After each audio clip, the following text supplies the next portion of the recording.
All right, good evening. This is Anthony Michels calling from the Netherlands again. And tonight I would like to talk to you about what I feel is a very important subject, very important distinction, being the problem is not debt, it's interest. And of course, everybody will assume, well, if there is debt, there is interest. This is not the case. We can have interest-free credit. So it really is important to establish what the heart of the matter really is, and it is not debt.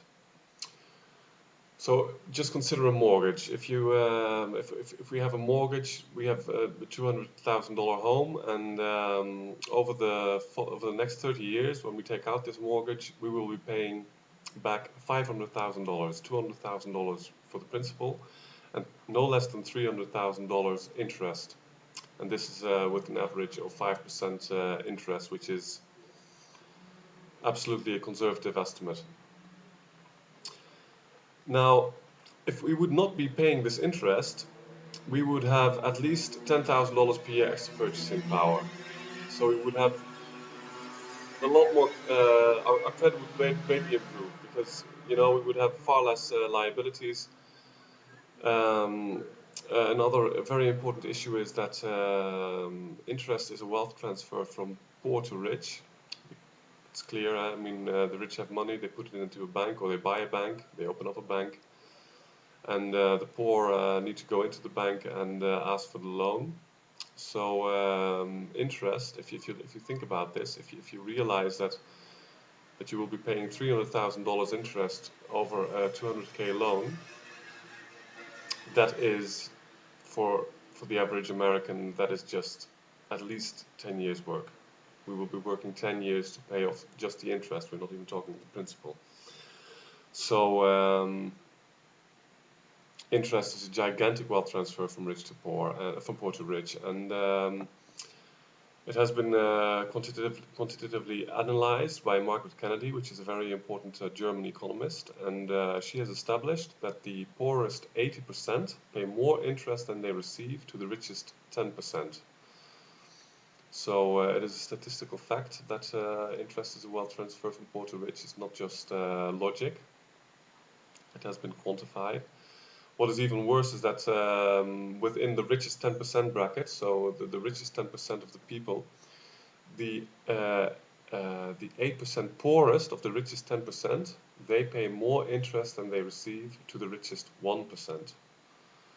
So we can see that that interest is being is redistributing wealth ever higher up in the food chain. And eventually, it all ends up with the ultra rich, the plutocracy, the money power, the Rothschilds, the Warburgs, and well, the usual suspects. Margaret Kennedy is a German, so she has quantified this wealth transfer for Germany, and she has established that the poorest 80% in Germany pay about $365 billion, euros per year, $1 billion euros per day. To the richest 10%. So it's really a massive wealth transfer that's taking place through interest, and this is the key driver that is centralizing wealth to the plutocracy, to the money power. To interest really is the main issue. It's not that; it's interest.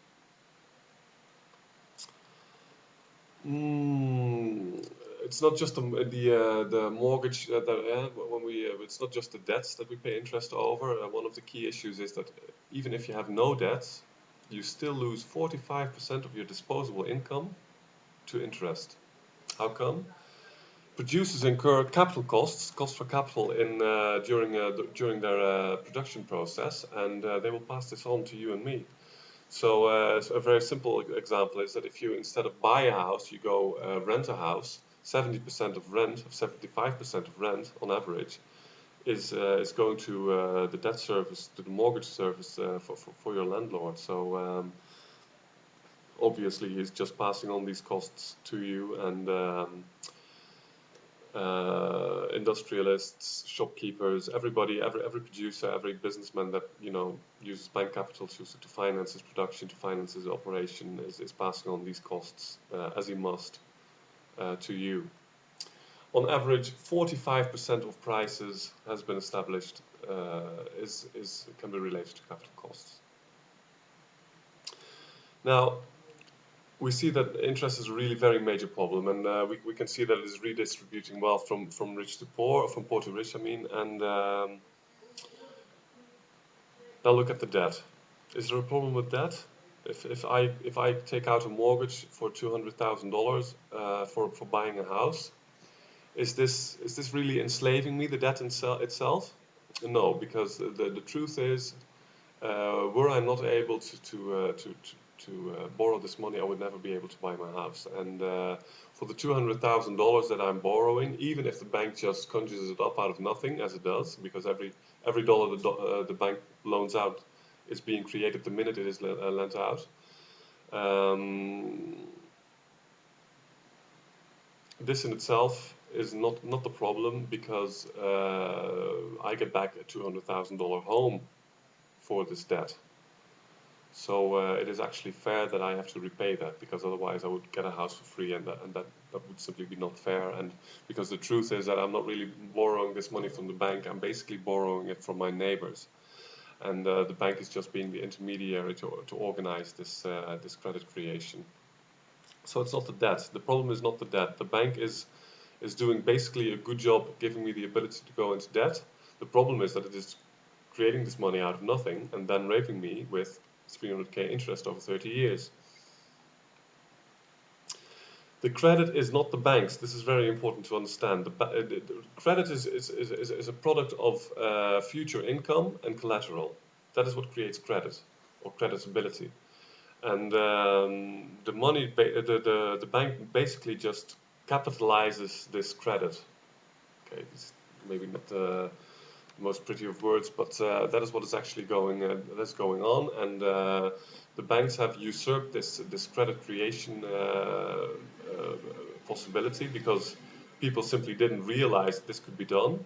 The banks did, and they historically have usurped this possibility, and they have been raping us through interest ever since, making us believe that it's actually them that is creating the credit, whereas it is simply ourselves, and it is our neighbors, it is our cooperation that is allowing us to create this credit.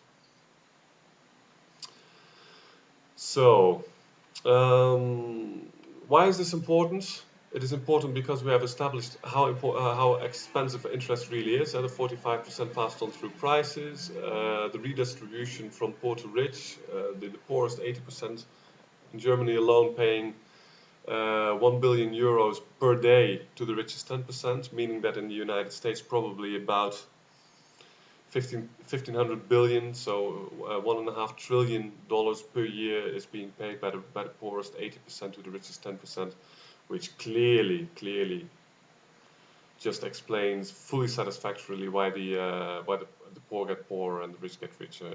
It is because interest.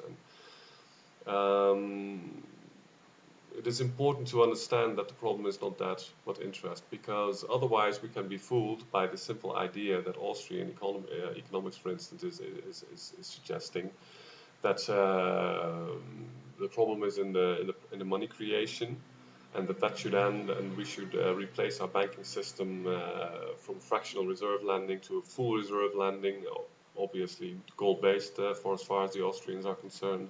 But even if you would have, for instance, if we discuss HR 2990, which is Dennis Kucinich's and basically the American Monetary Institute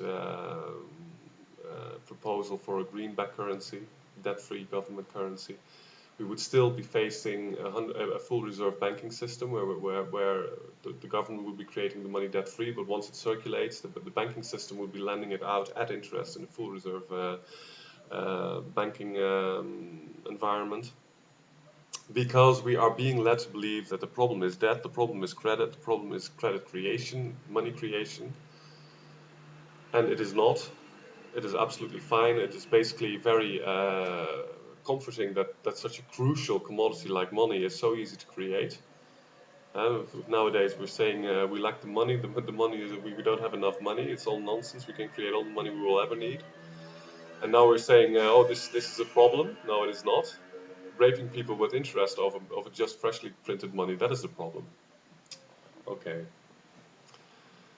I would like to further this point a little bit, just a little bit. I think the basic issue is clear, but let's consider this. What would happen if we nationalize all the banks? This is not an unfair proposal. They've been doled out to a massive fortune to the tune of no less than $16 trillion by the Federal Reserve. They're all still underwater. I mean, commercial real estate is still on the books for 2006 values, etc. We take out all the nonsense, the derivatives, the financial products, all the fancy bullshit that has been created by all these Wall Street spin doctors, these financial wizards, con artists, formerly known as con artists. But we would only maintain the real debts, business debts, mortgages, the national debt. I mean, that was actually money that was used to buy something useful, to invest. But we would cancel all interest payments. So what would happen then? All the banks would be forced to stop asking interest. They would only be allowed to pass on real costs that they make to operate their operations.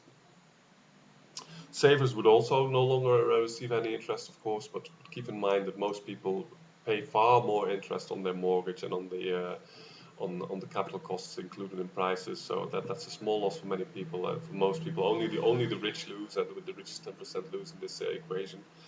So most Americans, Main Street would immediately experience a massive windfall. They would no longer have to pay interest on their mortgage. Prices would plummet because the cost for capital would be gone, or at any rate decimated. And this purchasing power would immediately lead to a massive boom in the economy. It would immediately end the depression overnight because everybody would basically be twice as rich. The government would be out of trouble immediately because obviously the government also loses half of its income to interest, including capital costs, and of course the $450 billion that it's currently paying on debt service. So the deficit would be over in no time, especially with a booming economy and massively rising tax income through that, while facing far lesser costs. So basically, we would end the depression overnight. Everybody would have far better credit. Would have because their liabilities would be far lower. Banks would be reorganized. All the investment bankers, the traders, all this nonsense would be gone. All these silly Wall Street millionaires raping us all. All that would be gone. So I think if you consider this example, if you consider what would happen if we no longer would have to pay interest, considering what I have been saying in the last few minutes, you will easily see that a lot of economic problems would be overnight. So maybe you don't even believe that it is possible. It is. We have mutual credit. We can easily create all the money that we will ever need. Even in fractional reserve lending, all the money is created, even though in a very inefficient way. But it is possible. But just think about this, and you will see that that it is indeed interest that is the problem, and not the debt. So that's it for now. Thank you for